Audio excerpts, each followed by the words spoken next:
என் குழந்தை பிறந்தபோது அனைவரும் குழந்தையை பார்த்து மகிழ்ந்தனர். நான் எப்படி இருக்கிறேன் என்று என் கணவர் கூட வந்து பார்க்கவில்லை. என்னுடன் என் அம்மா மட்டும்தான் இருந்தார்கள். அப்போ கூட எனக்கு எந்த ஒரு கோபமும் இல்லை. 5 வருடங்கள் ஆகியும் இப்பவும் எந்த ஒரு கோபமும் இல்லை எனக்கு. ஆனால் ஒரு சின்ன ஏக்கமும் அழுகையும் தான் வரும். நாம் எப்படி போனால் என்ன, வயிறு கிழிச்சு பிள்ளை பெற்றாலும் என்ன, அவர்களுக்கு முக்கிய பிள்ளை பெற்றாலும் என்ன, நமக்கு வாரிசு வருதா அது போதும்னு இருக்கிறாங்க.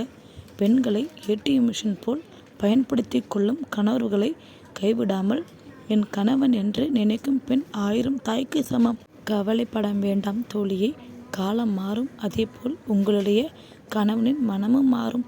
இதேபோல் தைரியமாக எப்போதும் உங்களுக்காகவும் உங்கள் குழந்தைக்காகவும் வாழ கற்றுக்கொள்ளுங்கள். இது என்னுடைய சப்ஸ்கிரைபரின் ஒரு உண்மையான கதை. இதேபோல் உங்கள் கதையும் நாங்கள் இதே போல வீடியோ செய்து போட வேண்டுமா? எங்களது சேனலுக்கு கமெண்டில் உங்களது கதையை எழுதி அனுப்புங்கள்.